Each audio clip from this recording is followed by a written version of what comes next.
ಅಲ್ಲಿ ಖರ್ಗೆ ಅವರು green signal ಕೊಟ್ಟಂಗೆ ಕಾಣಿಸ್ತಾ ಇಲ್ಲ. ಅಲ್ಲ, ನಾನಿನ್ನೂ ಮುಖ್ಯಮಂತ್ರಿಗಳ ಜೊತೆ ಮಾತಾಡಿಲ್ಲ. ಅಲ್ಲ, ನಾನು ನಿಮಗೆ ಕೇಳ್ತೀನಿ ಏನ್ ಸ್ವಾಮಿ ಏನ್ ಮಾಡ್ಕೊಂಡ್ ಬಂದ್ರಿ ಅಂತ.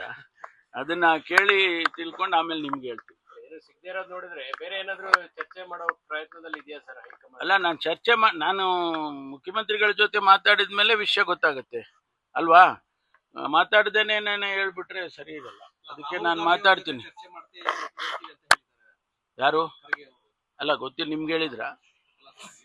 ಅಲ್ಲಪ್ಪ, ನಮಗೇನು ಗೊತ್ತಿಲ್ಲ. ನಿಮ್ಗೇನಾರ ಎಕ್ಸ್ಟ್ರಾ ನ್ಯೂಸ್ ಸಿಕ್ಕಿದ್ರೆ ಹೇಳಿ. ನಮಗೆ ಗೊತ್ತಿರೋದು ಇಷ್ಟೇ. ಅವರು ಮೀಟ್ ಮಾಡಿದ್ದಾರೆ. ರಾಹುಲ್ ಗಾಂಧಿ ಅವ್ರನ್ನೂ ಭೇಟಿ ಮಾಡಿದ್ರು ಕಳೆದ ಸರಿ. ಈ ಬಾರಿ ಖರ್ಗೆ ಸಾಹೇಬ್ರನ್ನ ಭೇಟಿ ಮಾಡಿದ್ದಾರೆ.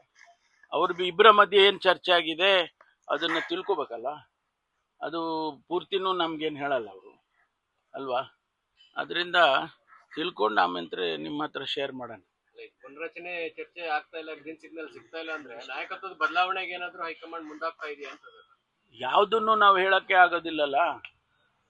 ಈಗ ನೇರವಾಗಿ ಯಾರಾದ್ರೂ ನಮ್ಗಳ ಜೊತೆ ಮಾತಾಡಿ ಹಿಂಗಾಗಿದ್ದೀರಿ ಹಿಂಗ್ ಹೋಗಿದೆ ಅಂತ ಹೇಳಿದ್ರೆ ಅದನ್ನ ನಿಮ್ಮ ಹತ್ರ ಹೇಳ್ಕೋಬಹುದು ನಾವು. ಅದರಿಂದ ನಾವು ಅಲ್ಲಿ ಚರ್ಚೆ ಮಾಡದೆ ಹೊರತು ನಾವು ಸುಮ್ಮನೆ ಹೇಳಿದ್ರೆ ಸ್ಪೆಕ್ಯುಲೇಷನ್ ಆಗುತ್ತೆ. Digital thank you. ಅತಿ ದೊಡ್ಡ ಡಿಜಿಟಲ್ ಅರೆಸ್ಟ್